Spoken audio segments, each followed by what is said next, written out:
Blessed is the man that worketh not in the counsel of the heathen, and sitteth in the seat that is scornful, but his delight in the law of the Lord, and in this law that he hideth sunrise and sundown. Him a go day like a tree planted by the rivers of water that bringeth forth fruit in this season. Him leaf never a go wither, and whatsoever him doeth shall prosper. Yea! The heathen them now they saw them there like a chaff, which the wind driveth away. Therefore the heathen them never go turn upon judgment of the sinner man them in the congregation of the righteous. For the Lord God Jah, never the way of the righteous and the way of the sinner man them always and always I go perish. Let the people of the Most High God say, Jah! Now the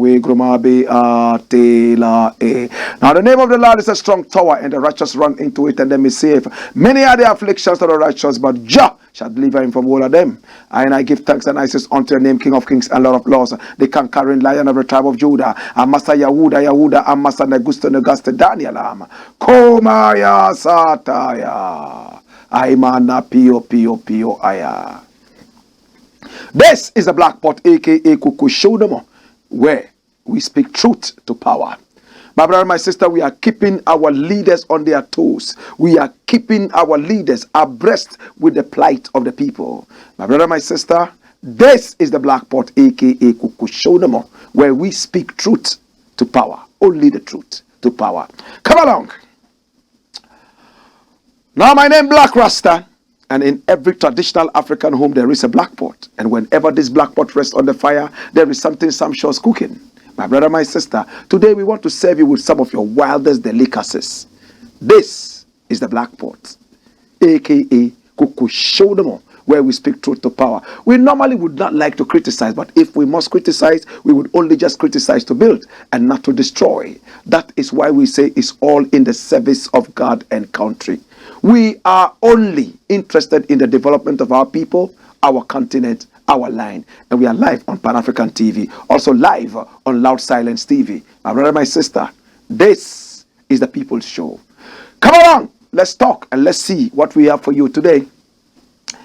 Now, the very first thing I want to look at today is something that I've decided to entitle Mid-Year Budget Mockery. Mid-Year Budget Mockery. My brother, my sister, now the finance minister of the Republic of Ghana decided that, well, per what is supposed to be the norm, they would have to have a mid-year budget review. And what happened? They shocked all Ghanaians. They made a mockery of themselves.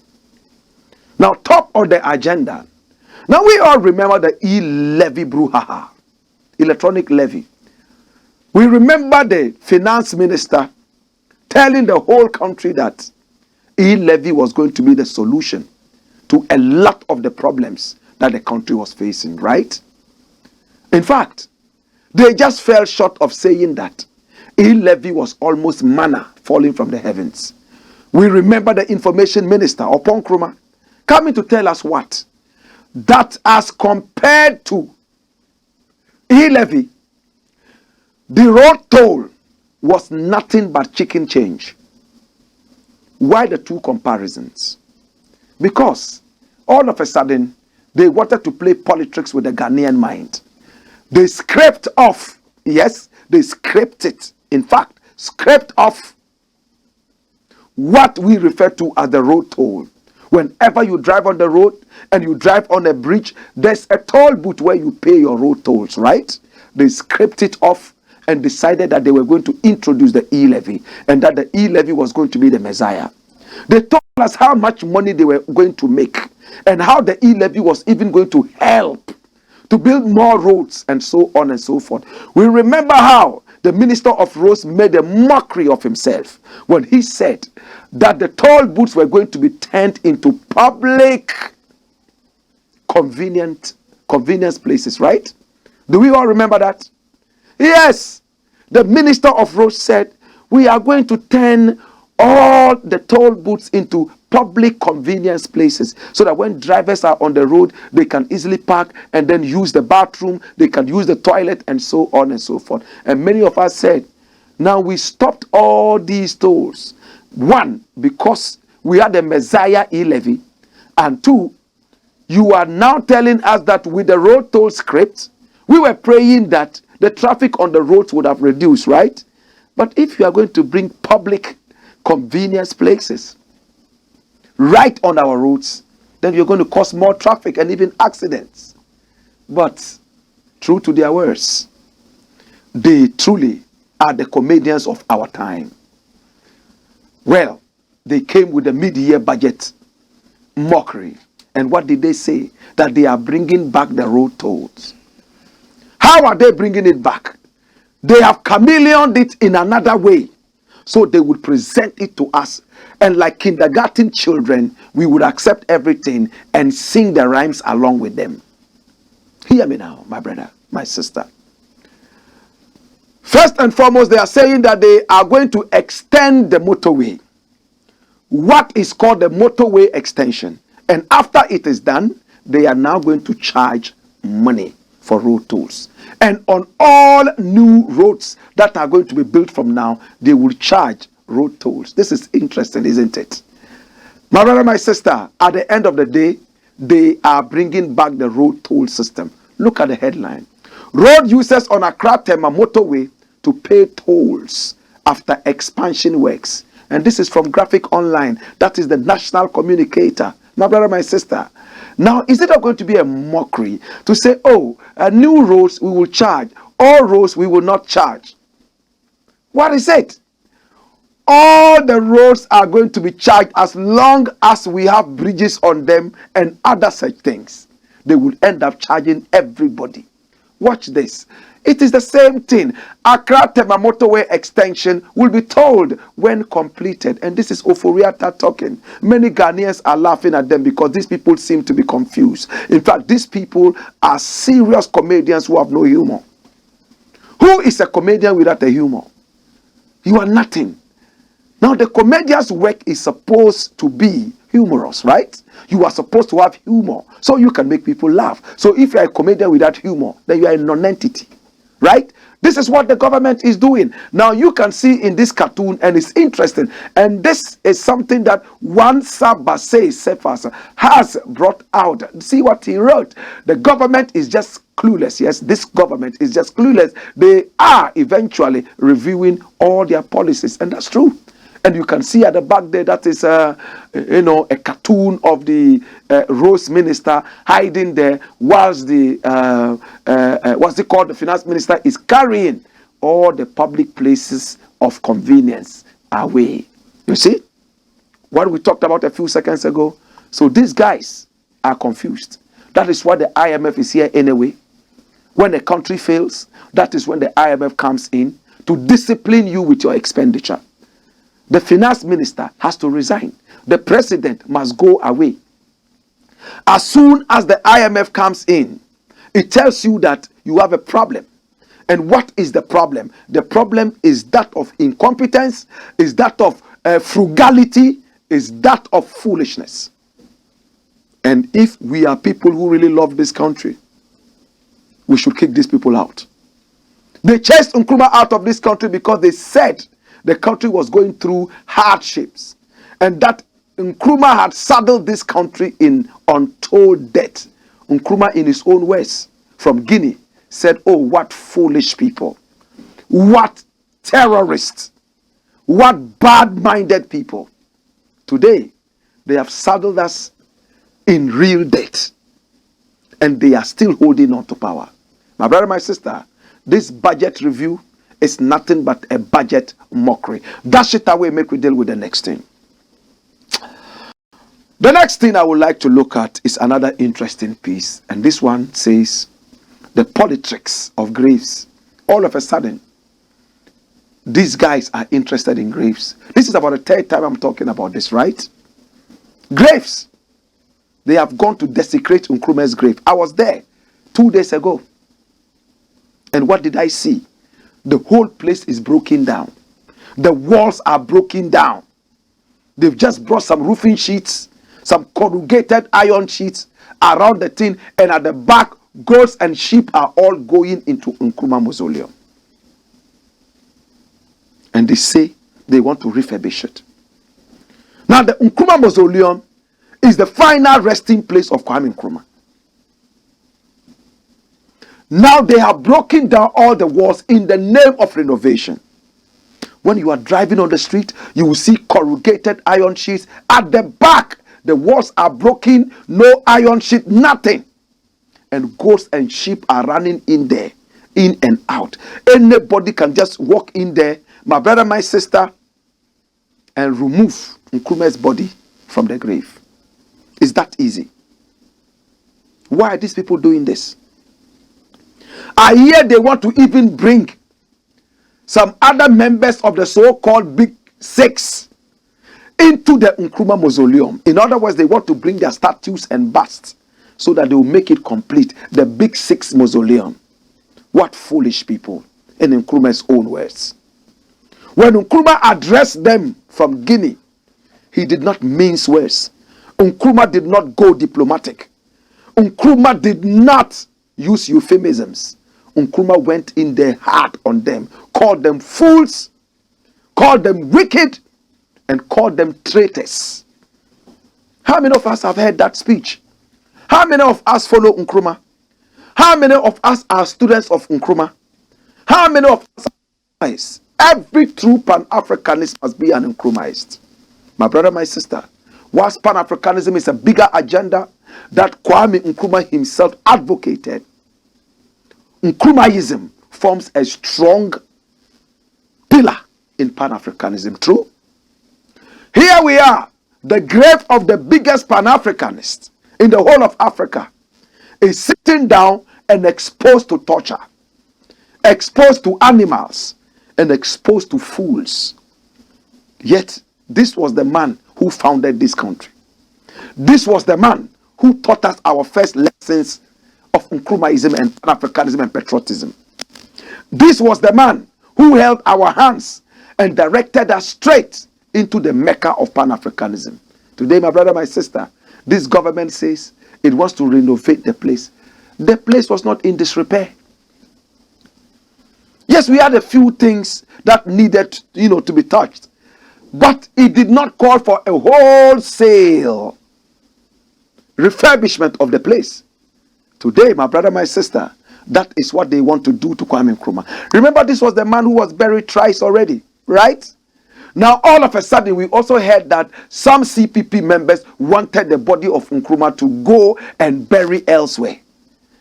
Now, the people in Nkrumah also want the body to be brought back there because they are claiming that it has robbed them of tourism. But the bigger agenda is a national agenda. Now, we have given ourselves out to wicked people. Now, we have played into the hands of traitors, in Nkrumah's own words. Right now, as we stand, we don't know whether the body of Nkrumah is still in that thing or not, because these people are capable of anything. Remember, they chased Nkrumah night and day. Even to Guinea, they were looking for him to finish up, even when he was in exile. At the end of the day, Nkrumah is gone, and Nkrumah is still torturing them with nightmares. As if this was the only thing they were interested in. You heard about Atta Mills, right? Atta Mills. His grave has also been looted, according to his brother. Why is it that all of a sudden we are so interested in graves? Where is the grave of Edward Akufo-Addo?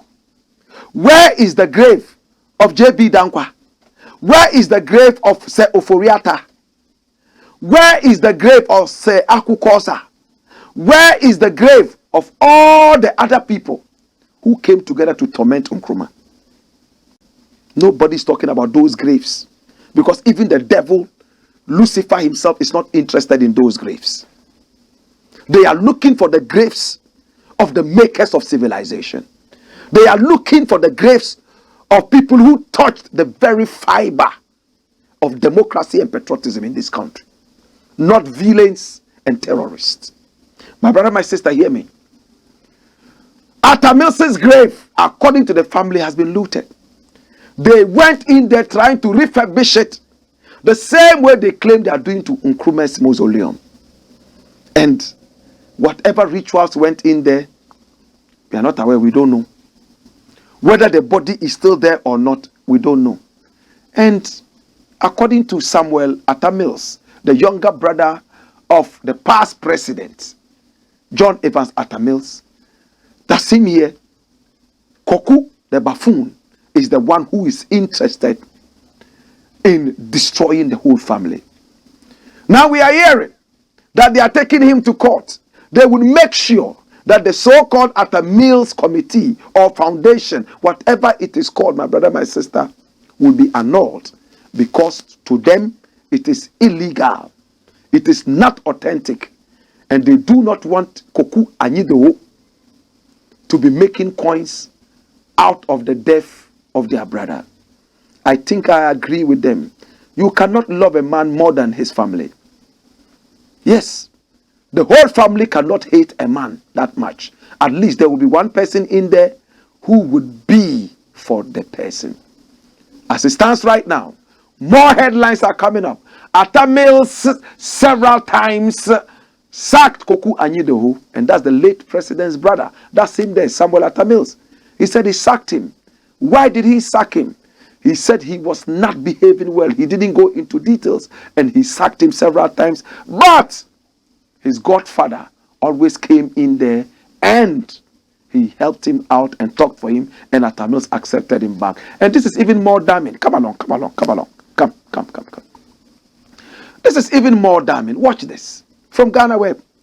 I am not worshipping a dead body, but Mills begged me for befitting resting place. And this is Koku Anyido, the man that Samuel Atta Mills, the younger brother of the late president, calls Koku the buffoon. Hear me. When you read that story, it is nothing but necromancy. Even though he himself says in the story that it's not necromancy, he's not worshipping the dead, he's not talking to the dead. He said Atta Mills appeared to him in his dream, that's the late president, and begged him to give him a befitting resting place. Oh, why are you guys making it so mysterious? Overly mysterious. Now the Atta Mills resting place was not in disrepair. I was there a month before all these things to shoot a video. Right? I filmed a whole documentary right there. The place was beautiful. It was nice. Because somebody wants to make some peanuts or some cash out of a dead man who made a lot of history, he's already having dreams. The dead man is appearing to him, telling him, refurbish my grave. Because to refurbish the grave, the state will come in, bring in some money. Some people are going to benefit from that. Listen, it is in this country where we set up a committee to alleviate poverty in a certain area. Now, the amount of money the people in the area would need, if it is 100 Ghana cedis to alleviate their poverty, the committee would spend 20 times that sitting down and drinking tea to raise 100 cedis to go and give to that community. I'm sure you want to hear it again. A community needs 100 Ghana cedis to alleviate poverty. A committee has been set up. The committee is trying to raise 100 Ghana cedis to send to this community. But the committee in its meetings would spend 20 times 100 Ghana. That's how much? 2,000 Ghana cedis. Drinking tea and speaking big English to raise 100 cedis. To refurbish the Atta Mills Mausoleum or Asumdwe Park as it is called.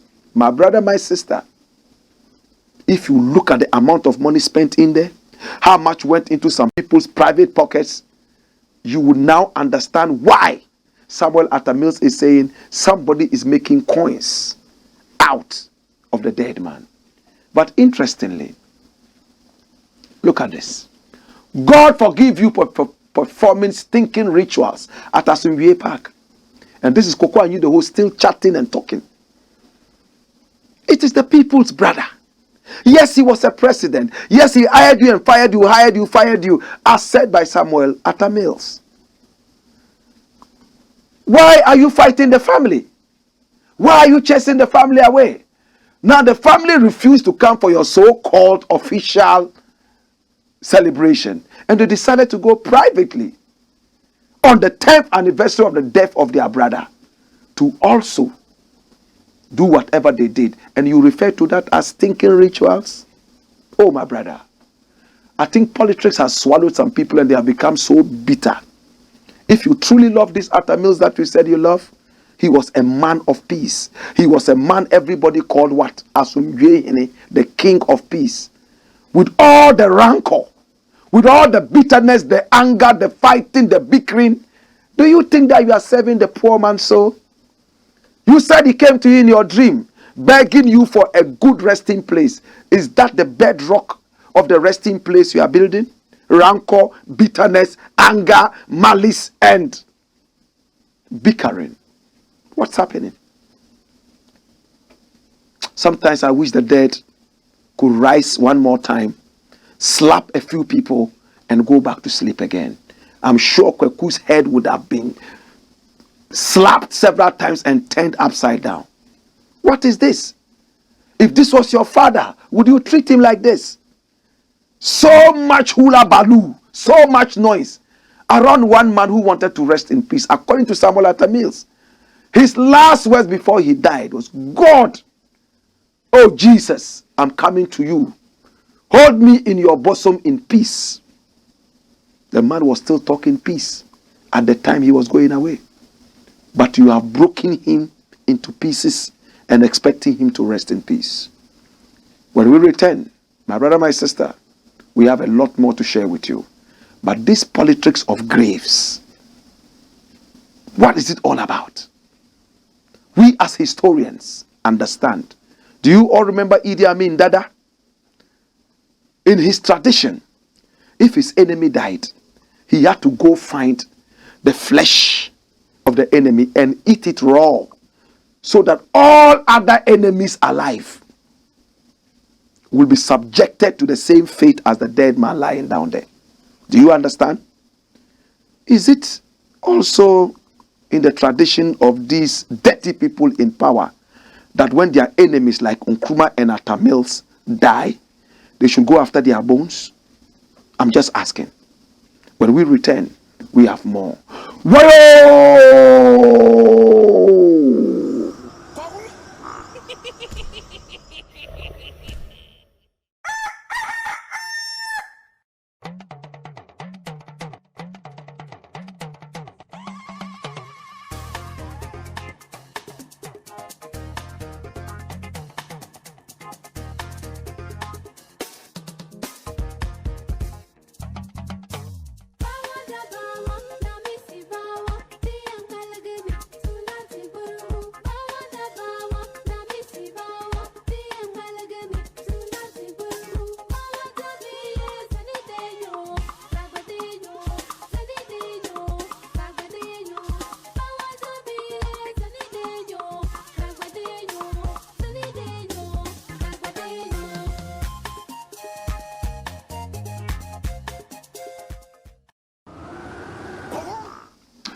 This is the Black Pot, aka Kuku Show, where we speak truth to power. Remember, we are live on Pan African TV, live on Loud Silence TV, and we're also live on Ghana Web TV. We are at the same time live on our own TV, Black Empire TV, and on our YouTube channel, Black Empire Media, where our Black is spelled B-L-A-K-K. We are also ablaze and aloft. This is the Black Pot, aka Kuku Show, and here we don't do politics. What we do is called patriotism. That's what Nkrumah taught us. Come along, let's talk some more. Come. Next thing I want to look at is what I have entitled More Notes, No Food. Look at the headlines. What are the headlines saying? What are they trying to make us understand? Watch it. Government has printed 22 billion worth of new cities without parliamentary approval, Atuforsen alleges. Who is Atuforsen? A former deputy finance minister of this country, right? He was in the office of the finance of this country at a point, and everybody looked up to him for the financial freedom of this country at a point. And this is what he's saying. So this is not a mean person.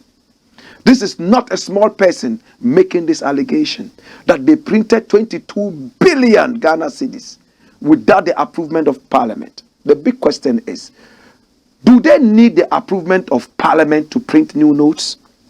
Do they? I've never heard in the history of this country. I have never heard. I'm not saying it has never happened. But I've never heard that any government sought the approval of Parliament to print any currency notes. Once we trust them to be able to do the work, whatever they want to do to make the work happen, they will do it. That is why when they finally call in an external force like the IMF to take over the economy and advise them and teach them how to spend, we say they have failed, so they have to leave.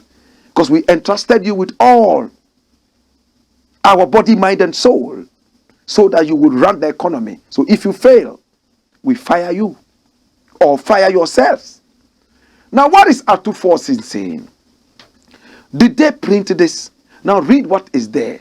Dr. Kessel Atuforsin, a former deputy finance minister, has alleged that government through the Bank of Ghana has printed an amount of 22 billion Ghana cedis in new currency notes without parliamentary approval. According to him, the new notes were printed between January and June 2022 on the orders of the government acting through Finance Minister Kenneth Ofori-Atta. Dr. Forsin said this important information is hidden on page 97 of Appendix 2A of the mid-year budget under the section on Bank of Ghana. Dash it away. Come along. My brother, my sister, it's most interesting. Some of these things that we see. Why do you print notes when there's no food? What are you going to use the notes for? You want to turn the country into Zimbabwe, right? You want to turn the country into a cassava state because it's already a banana state. Some people even argue that it has gone beyond the banana state. It got to plantain state. Now it's a cassava state. Banching. Or mana banching. Why a banching state? Or man banching. You are printing notes. What are the notes going to be used for? My brother, my sister, it's like building hen coops when you have no fowls. And you have no plans of getting fowls in there. What are you going to put in there? My brother, my sister, it is terrible. And I'm really hurt. Is this true? Is it not true? Now the government has come out to deny that nothing like that happened. So is Atuforsin lying? Did he see it in the document or not? He is giving you the facts that go check. This thing is in there. What is the truth? What is the lie? Can we find out? And when you look at some of these things, it's so sad. You just look at yourself and you are like, oh Jesus, what is happening? Should I die? Should I continue to call myself a Ghanaian? Come along, come along, come along.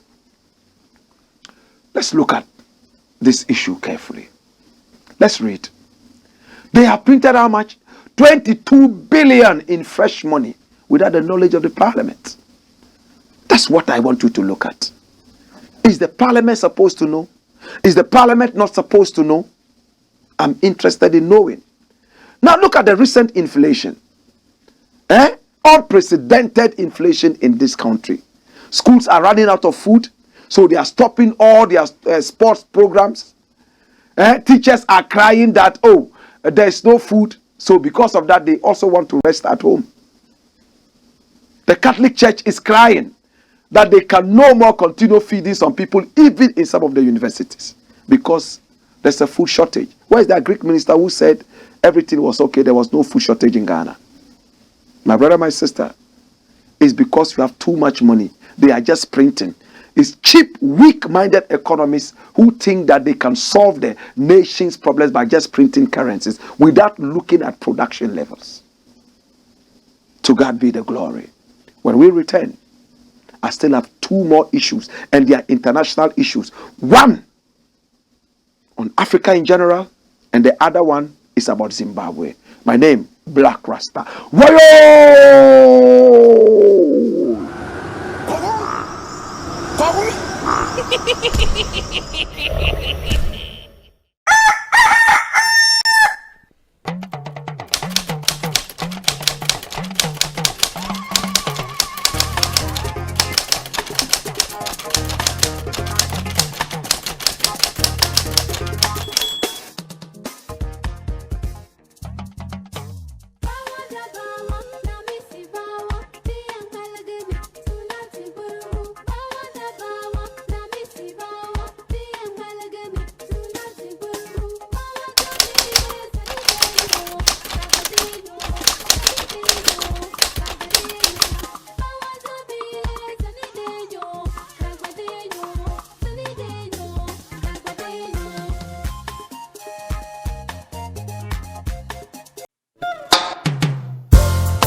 My name is Waris, but all of you know me as Comedian Waris. I come from a home where cleanliness is not only next to godliness, but a must. We seldom fell ill, and we saved our doctor this headache. At an early age, my mother introduced us to our best gift ever, PJ's Acid Cleaner. PJ's Acid Cleaner kills 99% of all germs and keeps your WCs, marbles, tiles, and concrete floors sparkling new and clean. In fact, you don't need any extra muscle when it comes to PJ's Acid Cleaner. It has all the muscle. When my fiancée, Mamiya, first visited me, I almost lost her. She didn't believe I was single, lived alone, and without a house help. Yet my house had this great fragrance and was always clean. I had to reveal my secret, PJ's Acid Cleaner, my family's greatest gift. For bulk purchases, please call 0244 624 526 or 0262 233 243.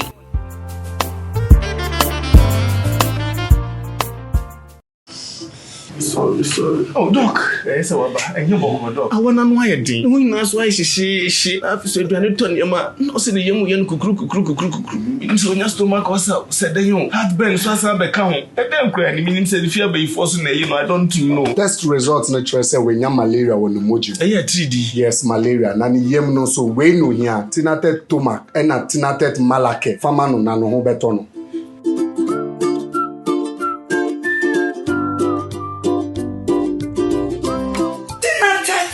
Malake, anything I take to Mac. I'm on my free. Tinatet Malake, eyama obi a wanya malaria fever. Ena Tinatet Tomac mixture, eyama obi a wanya indigestion. Yenhwehwemu hu so wanya malaria and san na wafa adroi. Not recommended for children below 12 years. Pregnant or lactating mothers should consult a doctor.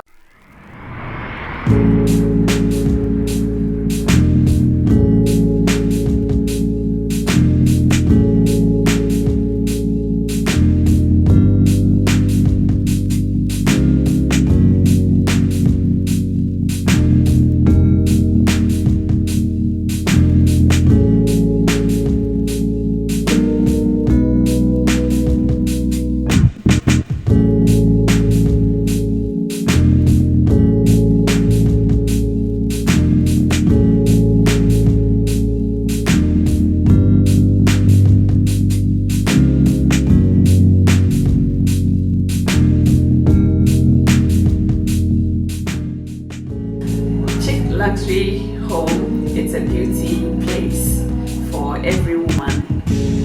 We do braids, wig caps, weave-ons, nails, pedicure, manicure, waxing, massages. We do everything concerning beauty. So if any lady is thinking about beauty, I believe this is the right place for you to be. We do nail training here, we do braids training, we do wig caps installation, we do waxing. I mean, anything that we do, the services that we render here, we also train people. So if you want to be a master in nails, if you want to be a professional nail technician, this is the right place for you to be. We will train you and make sure you are a professional, not just any nail tech. At Chick Luxury Beauty Home, we train you to be your own boss. We have international trainers who train you to fit in anywhere in the world. We have our one-man training, and we also have 2 weeks. It's between 2 weeks to 1 month, depending on the individual. Whatever you want, we give it to you. At Chick Luxury Beauty Home, we give you quality yet affordable. So come and get trained and be your own boss.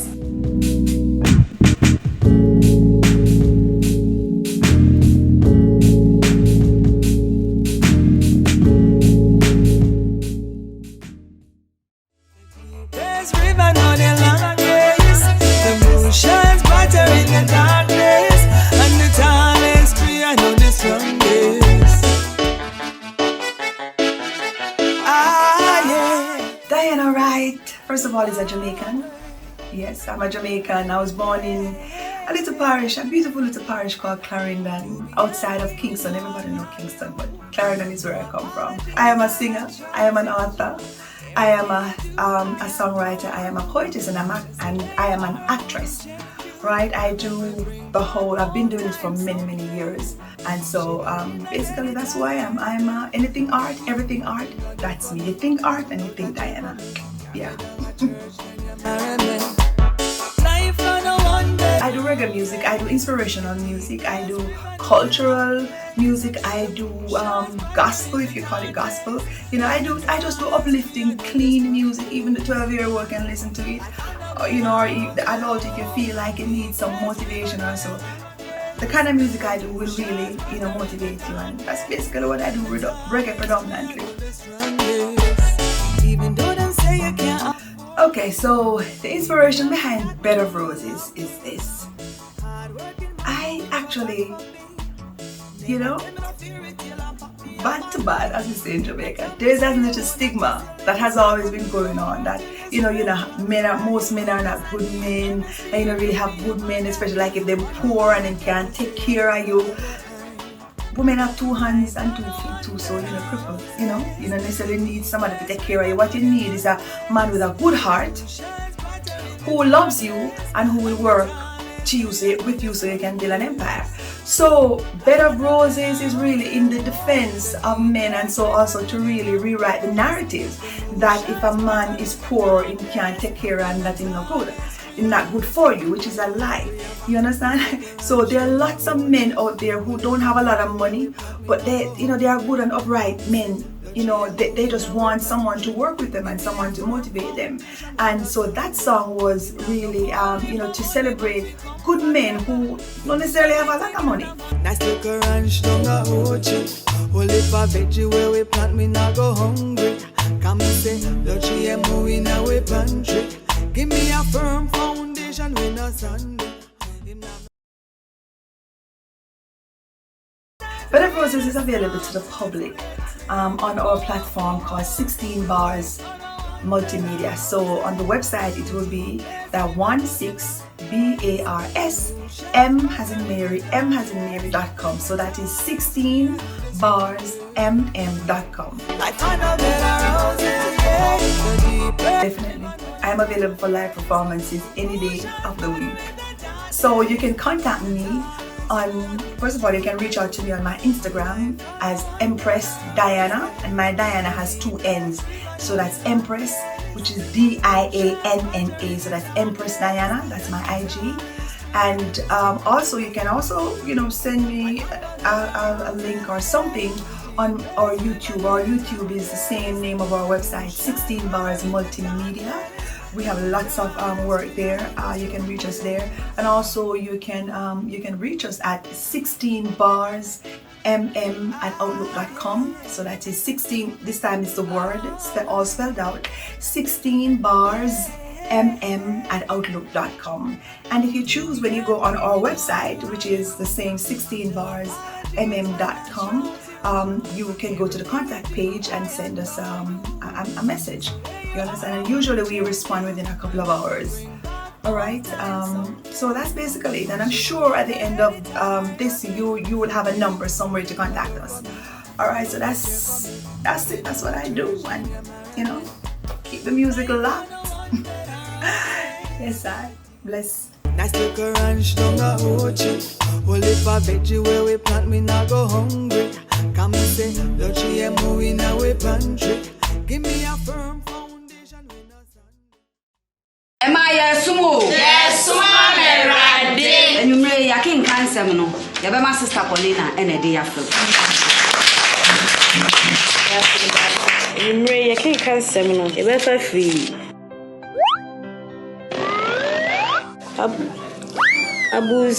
Abus chapter. Hey, babe! Sister Paulina, we're reading glasses here, China, Hebrews. Hey! Madam! Majenkwani. Tina tet Hayan herbal capsule. A drawing Tina Berwati semi. Me ready a mention glasses. Obroni Bessie. See clear. Hey, no crow. Tinatet Hayan herbal capsules. A full supplement for good vision and not recommended for children below 12 years, asthmatic patients, pregnant and breastfeeding mothers. A drawing baby atwa. Got Tinatet herbal shop. Hey, now wait. Tinatet Hayan. See clear.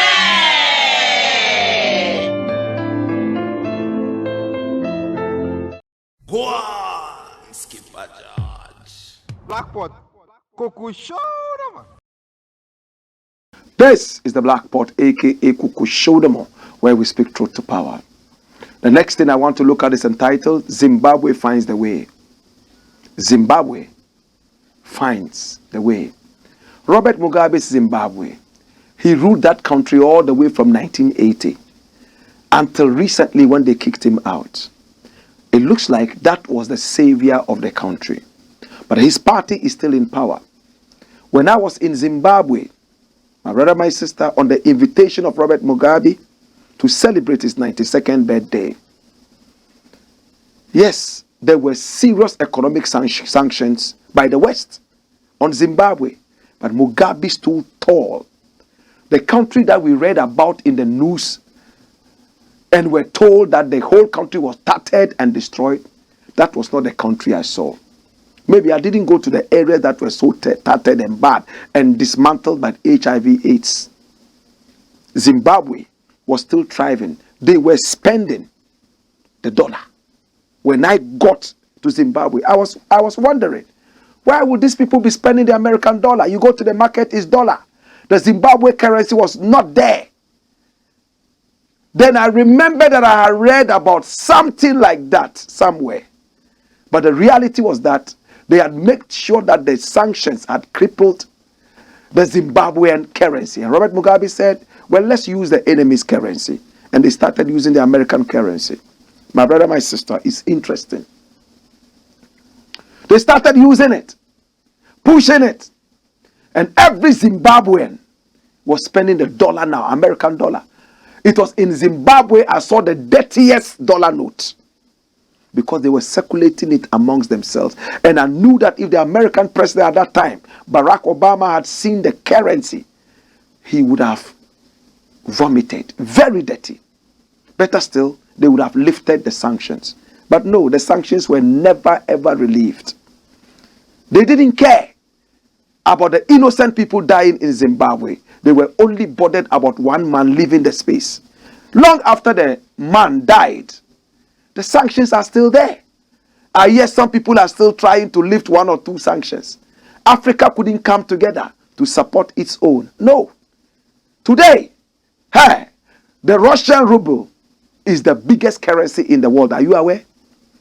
And is backed by the gold reserves that they have. Where is our gold? We are called the Gold Coast. Why is our currency not the biggest? If gold is supposed to be the spinal cord of every currency, where's our gold? And here Nana Akufo-Addo is now asking them to buy gold and stock the gold in holdings so that we use that to support our currency. What happened to Galamsey? Look at our gold mines all over. The white man never saw as much gold as he saw here in Ghana. So he named this country the Gold Coast. If any country's currency should be the strongest, it should be that of this country. True? Russian ruble. When did Russia see gold? We saw gold long before Russia was even born. But Russia is using gold to support its ruble. But we are here with nothing. Our currency has joined this every time. Our currency runs diarrhea. Our currency is suffering from pokpok buli every time. Our currency crying. Now with the sanctions on Russia, the Russians are laughing because for the first time their rubles has become the biggest currency in the world.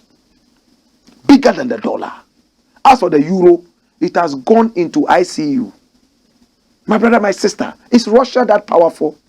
What is giving Russia its power? We hear is gold. It looks like Zimbabwe has found the way. Look at the headline. Jesus. Zimbabwe debuts gold coins as legal tender to stem inflation. And you can see it. They are showing it. We see the man showing it. Watch it. That's it. Remember Gaddafi tried to do this? Gaddafi tried to bring the gold dinar. They finished him. Now Zimbabwe has discovered it.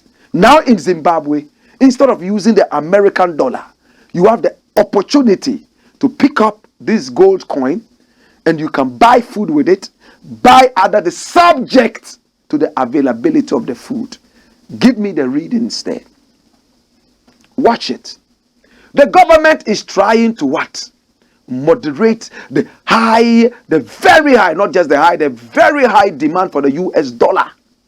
Because this high demand is not being matched by supply, said Zimbabwean economist Prosper Chitambara. Watch it. The expectation is that there would also be moderation in terms of the depreciation of local currency, which should have some kind of stabilizing effect in terms of pricing of goods. Dash it away. Now, any individual, as you can read there, can just walk up to any company with the gold coin and decide to buy anything. And how do they call this gold coin? You'll be interested in knowing. They've given it a local Zimbabwean name. Like we call our tin CD from CDA. They also have a beautiful name for it in Zimbabwe. They don't call it dollar. Like some countries are so cheap and so easy. Oh, this country's dollar. If the country is called A, they say the A dollar. If it's called B, the B dollar. Now, they have a special name for their coin. Has Zimbabwe found a way?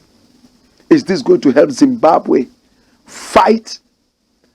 But Zimbabwe, let me talk to you again. You know I am your official tourism ambassador, right? Robert Mugabe gave me that post and you endorsed it. I, standing here, I am the official tourism ambassador of Zimbabwe. And I love Zimbabwe. I love Africa. Zimbabwe work on tourism. Some countries have made it all because of tourism. Jamaica is one of those. Dubai, one of those. Tourism is big in these times. Grow your tourism industry, and let tourists run from left, right, and center to your country. You have the Victoria Falls, right?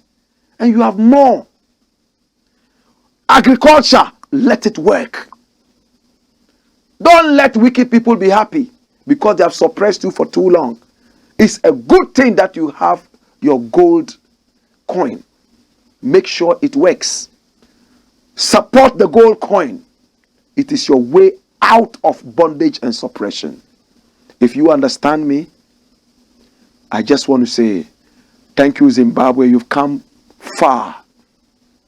You have come so far. I'm looking up to the day where Robert Mugabe finally, with the permission of the family, will be buried again in the Heroes Acre, where he asked his lieutenants to take me to go and watch. And he showed me his own grave. When I die, I'm going to be buried here next to Sally Mugabe, his Ghanaian wife. That's what Mugabe told me. His grave was there. Mugabe died. Confusion, left, right, and center. Anger, bitterness. In his old age, he didn't want to be buried in that grave anymore. But if we are able to make peace with ourselves internally, we should be able to bury Mugabe again. Not many people are against Mugabe. Mugabe did what he could for his Zimbabwe. Of course, he stayed too long in power, which I told him when I got to Zimbabwe. But that should never degrade the man's legacy significantly, right? Remember when J.J. Rawlings said, when it was said that there was a coup d'etat and Mugabe had been asked to read something that he was no more the president. He said, this man has done a lot for his country. Treat him with respect. Zimbabwe. Mangwanane.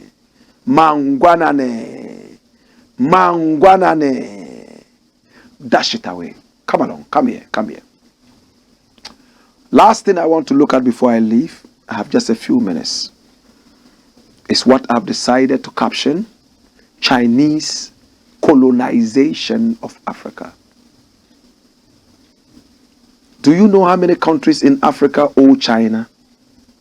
China is throwing money all over in Africa, especially to countries that have some level of wealth. And it looks like China is making sure that those countries are unable to pay. And once they are unable to pay, they come in and take some significant chunk of the land. We all heard about China going into one country and taking the whole harbor, or is it an airport? Because the country owed, right here in Africa. Look at the people who owe China. Look at the headlines. In 2020, the African countries with the largest Chinese debt are Kenya. Kenya, why? With all your tourism, you are running after Chinese loans. Are you crazy? 50 billion American dollars. When are you going to pay this? Uhuru Kenyatta, are you crazy? When are you going to pay this debt? Angola, the next country, is half what Kenya is owing. Angola, 25 billion. Kenya is going for elections. Only God knows what will happen in that country.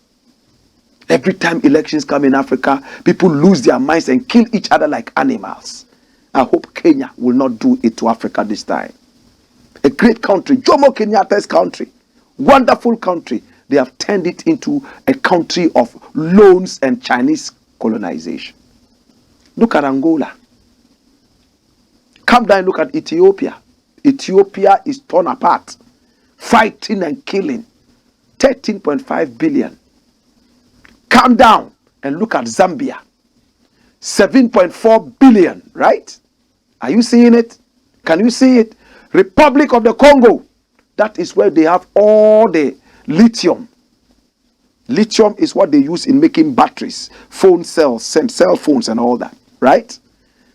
That country, they owe China 7.3 billion. They will go for the lithium. Sudan, 6.4. Nigeria, $4.1 billion. Now Kenya, now when you combine all these countries, all the countries, and add up the money that they owe China, Kenya alone, in fact, is bigger. 25 plus 13, what do you get? You get 38. 38 plus 7, what do you get? You get 42, right? You get about 42. Yes. 28 plus 7. Yes. 28. Yes. Am I right? 13. Okay, so that is 38 plus 7. Yeah, to the 40. 45. 45. The biggest chunk is taken by Kenya. What is happening to us? We are a continent of borrowing. What are you doing with the lithium? Look at it. The list of African countries with highest debt to China, amount and what the debts are used for. And when you look at it, you laugh what they use it for. Some of the presidents used it to win elections. China is Africa's biggest lender and giving about 140 billion in loans to most African countries as of September 2021. According to the IMF, about 285 billion US dollars will be needed by most African countries to complete critical infrastructure. And China has given about 1.5 trillion in loans to over 150 countries around the world, which makes it the largest global lender. I hear America even went for a loan from China. How true is that? How true? But China, as you can read here, is the largest global lender. And Africa has taken a big chunk of Chinese loans. And when the Chinese people are coming, they come for their pound of flesh. Some people support China in terms of these loans. Some people say, oh, what will China do to us that America and Europe never did to us? But remember, any country you go in Africa right now, there is a Chinanization. There's always a Chinese town. In Ghana, we have a Chinese town, right? In our universities, they've started to teach Chinese. Somebody would say, does it really matter? It does matter when Chinese people are now found with our gold reserves and mineral reserves, and they are the kingpins. Yeah, man, with reference to Aisha Wang, Helena Wang, and all those people. Is that not recolonization? Should we be comfortable? Yes, Nkrumah had a certain link with China and Russia and all that. But at the end of the day, the modern day China is not the kind of China Nkrumah dealt with. Right now, it is a do or die situation. And we should be bold enough to call ourselves independent. We should be able to stand firm and deal with our independence the way Nkrumah wanted it to be. If we have gold and diamond, and what kind of loans do we need? What kind of loans? Instead of getting the loans, why don't we partner and work within a certain period, break the bread, they go away, nobody owes anybody. But we rather take the loans and employ them on top, and it's sad, isn't it? Well, my name is Blakk Rasta, and I want to say thank you so much for coming on the show. It's been the Blakk Pot, aka Kuku Show Nemo. And when you check it out, our numbers are on the screen. Please pick up the numbers and do business with us, right? You know, when we speak truth to power, it's very difficult. It's very difficult. The truth is always an orphan. But with your business coming to us and we treating it like our own business, yes, we shall smile at the end of the day. Let us be that lifeline to your staggering business. I will make sure that we smile at the end of it all. You would have supported a Pan-Africanist cause, a patriotic cause, a cause that is going to free your own children, your great-grandchildren, and the next generation. This is a step forward for Africa. We are live on Pan-African TV, live on Ghana Web TV, also live on Loud Silence TV. We are also very live on Black Empire TV. We are live also on Black Empire Media, as you can see, our YouTube channel. Subscribe to our page and also click, yeah man, and let's make it happen.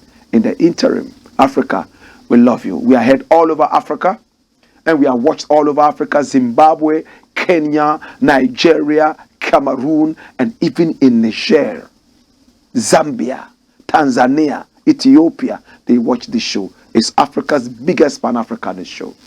In the interim, this is the Blakk Pot, aka Kuku Show Nemo, where we speak truth to power. Wayo!